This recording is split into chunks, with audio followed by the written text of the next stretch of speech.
Conversa de classe com Maíra Tangerino. Mentes únicas em conversas plurais.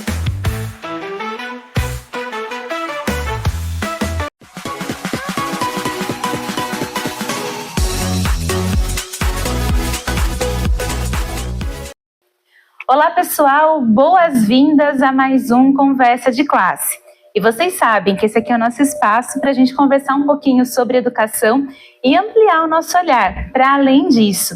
E hoje a gente vai ampliar o olhar para gestão.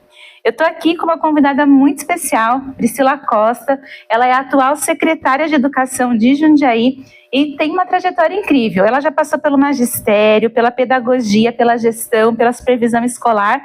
E vou te dizer, conhece a educação de várias perspectivas, né?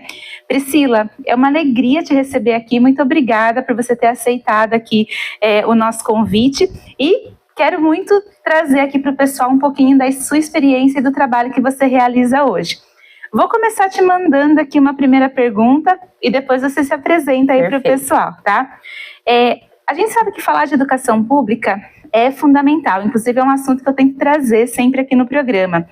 Mas como que a gente pode garantir que a educação pública seja de qualidade, que ela chegue para todas as crianças em diferentes contextos? Eu tenho certeza que esse é um desafio aí da sua gestão.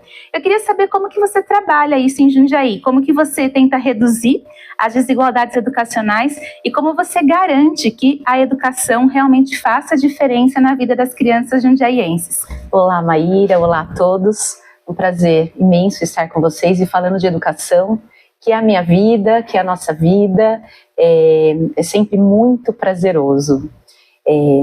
Eu estou na educação há muitos anos, há mais de 25 anos, já passei por algumas prefeituras, pela Secretaria de Estado de Educação, trabalhei desde a educação infantil, o ensino fundamental, trabalhei com a educação de jovens e adultos, um público que eu gosto muito.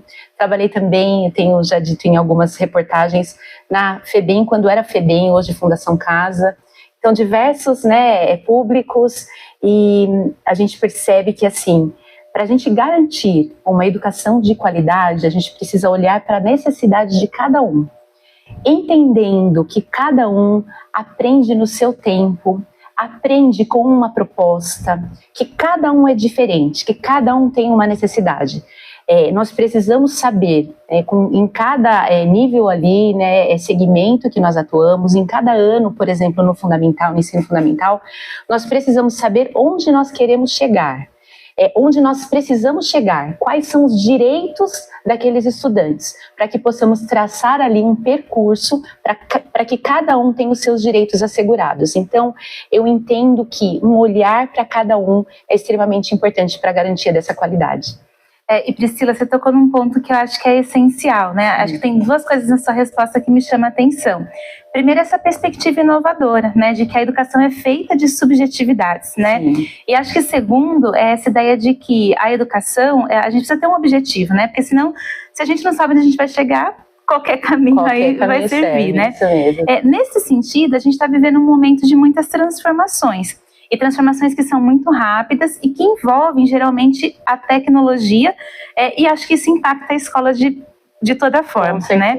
Eu queria saber, na sua visão, como que a gente equilibra essa inovação toda que vem chegando no contexto pedagógico, no dia a dia da escola, e para você, o que significa, na prática, trazer a inovação para o chão da escola?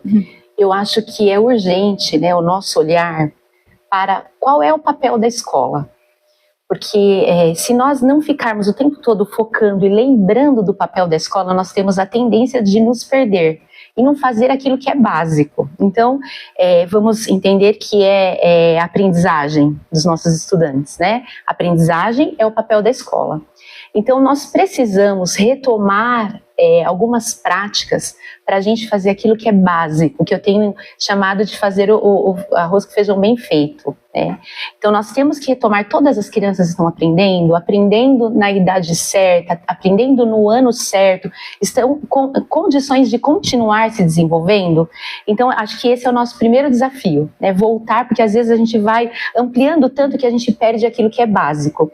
E a partir daí, E olhando para as inovações tecnológicas e como que eu incorporo as práticas inovadoras, o uso da tecnologia, que é um desafio, que nós temos aí crianças, jovens, adultos que estão cada dia mais utilizando, vamos pensar a tecnologia, a internet, o celular, mas não sabendo utilizar, não usando com qualidade.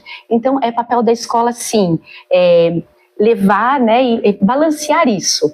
O objetivo da escola com o uso dos recursos tecnológicos. Nós temos hoje nas escolas, por exemplo, no ensino fundamental, os Chromebooks, nós temos tablet, mas como que nós usamos esse material com a qualidade necessária? Que inovação que a gente produz a partir disso, equilibrando, né? Entendendo que o professor, ele é o especialista, o professor, ele é o especialista da área, né? Trazendo aquilo que o aluno traz de casa, os conhecimentos que ele tem, os desejos que ele tem, aquilo que ele quer aprender, junto com a tecnologia, com as práticas mais inovadoras. Então é um desafio imenso, mas é esse desejo que nós temos, de fazer um bom trabalho, focando no objetivo mesmo da escola, focando no professor, enquanto profissional ali especialista, o uso da tecnologia, e o aluno como aquele que tem potencial para aprender, que tem os seus desejos, mas que nós temos um currículo a perseguir. E Priscila, a riqueza que eu vejo na sua resposta, né, é porque eu sempre gosto de contar para quem vem ao programa que o nosso público é de docentes, tem muito professora que nos acompanha, mas também tem muitos graduandos que ainda vão chegar na escola, que ainda vão chegar no mercado de trabalho. E eu acho que essa fala que você traz do equilíbrio, né, entre o papel do professor, o papel das crianças, dos adolescentes, os coprotagonismos, né, que a gente vive na escola, é essencial, né? E que visão maravilhosa, e obrigada até de você trazer pra gente, né? E também a gente tem, acho que uma coisa interessante que você falou, você traz um pouco essa ideia do professor que é mediador, né? E de uma escola que não é focada somente em transmitir o conhecimento, mas sim pensar esse espaço educativo de todo mundo, né? Eu queria saber como que você vê e o que Jundiaí tem feito, né? Que iniciativas que Jundiaí tem feito para trazer uma escola mais ampla, mais acolhedora, e como que a gestão tem lidado com esses temas também que são bastante cotidianos. A saúde mental de quem está na escola, a inclusão e a cultura de paz no ambiente escolar. Sim, esse é um tema, né? Uma pergunta que chama muito minha atenção já há tempos. Como, né, estava na escola até dezembro, né, então ali acompanhando o dia a dia da escola, o dia a dia das crianças, quantas crianças, né, que chegam a nós ali completamente feridas, ainda mais tem idade que já não conseguem ver o sentido da vida, né, a criança que é pura alegria, que é pura energia, uma criança que só chora, uma criança que não consegue fazer vínculos, os adultos, né, ali passando por situações muito difíceis. Então eu cheguei com tudo isso no meu coração, na minha mente, nas minhas mãos. Eu preciso fazer algo. Então a partir disso nasce o nosso programa Escola da Gente, que é um programa que ele é feito baseado que a escola é feita de gente, a escola é feita de pessoas. Na pandemia, por exemplo, a gente chegava na escola, faltava vida. Então, quando não estávamos ali com os alunos, faltava vida, porque a escola é composta de gente. Gente como a gente, né? Tenho falado isso, e gente com sentimentos. E é muito difícil quando você pensa, vamos pensar a questão do profissional. Olha, aqui na sua casa você ali é a mãe, você é a esposa, você é a avó, aqui você é só profissional. Que nós somos únicos, né?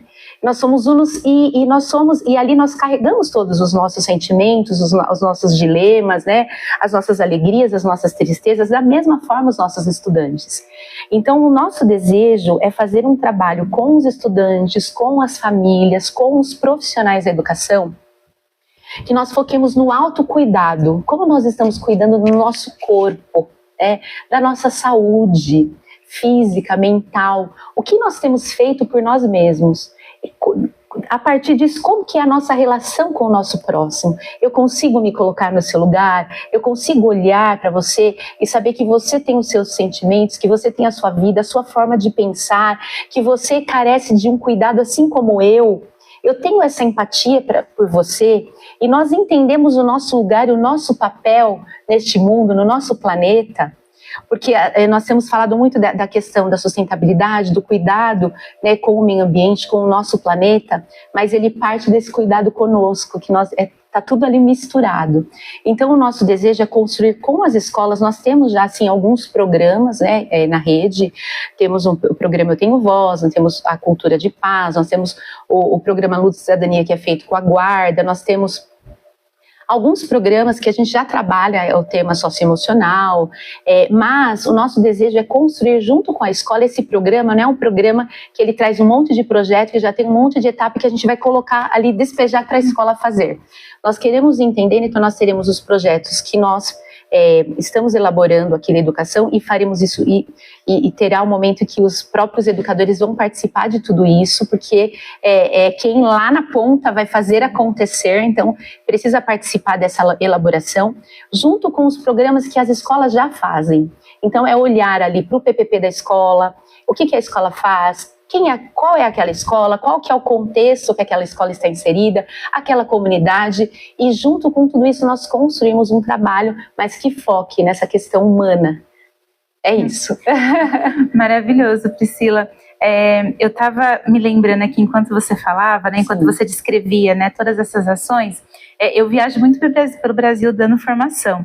E às vezes eu tô, sei lá no interior do Pará, do Mato Grosso do Sul, eu falo que eu sou de Jundiaí, a pessoa fala assim, eu conheço. É referência em educação, né? Educação. Já ouvi falar de alguma coisa de educação que acontece em Jundiaí. E aí, pra gente finalizar, eu queria saber isso, né? Primeiro assim, gente, o olhar da Priscila brilha quando ela fala de educação, então dá pra ver assim que teu coração é pela educação. Mas acho que a última pergunta ela é simples, mas ela também é muito rica, né?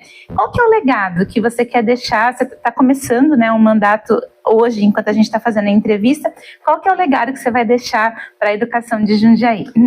Então, o meu desejo é deixar um legado humano. Claro, olhando para a qualidade, né, vamos pensar nos indicadores, né, que eles vêm medir, né, como está o nosso trabalho. Eu quero que cada estudante tenha os seus direitos assegurados, mas que eles também sejam olhados como seres humanos. Eu quero que cada profissional sinta o prazer de estar ali na sua função, sinta o prazer de estar na escola. Nós trabalhamos com vidas, né? Nós precisamos ser cuidados para cuidar. Então, lógico que eu preciso olhar para uma educação de qualidade, mas uma educação de qualidade, ela perpassa pelas relações. Nós queremos sim que os nossos estudantes saibam ler, escrever, sejam excelentes produtores de texto, que eles consigam passar em concurso, que eles possam ser aquilo que eles quiserem ser, mas nós queremos também que eles sejam olhados e acolhidos ali, também emocionalmente, e sendo olhados como humanos. É isso. Que lindo. Muito obrigada. Quero agradecer a sua generosidade, a sua disponibilidade, né? E foi interessante, né, que você começou me agradecendo pela paciência de esperar pela entrevista. Mas eu sempre falo para as pessoas entrevistadas, né? Essas entrevistas que às vezes demoram um pouquinho mais, elas valem a pena, porque a gente também está deixando um legado aí na internet dessa construção maravilhosa que você está fazendo em Jundiaí. Muito obrigada, Maíra. Muito obrigada. Conte sempre comigo. Nós queremos juntos fazer um trabalho de excelência pela nossa Jundiaí. Obrigada, viu? Um abraço. E pessoal, a gente se vê no próximo Conversa de Classe. Até mais. Até mais.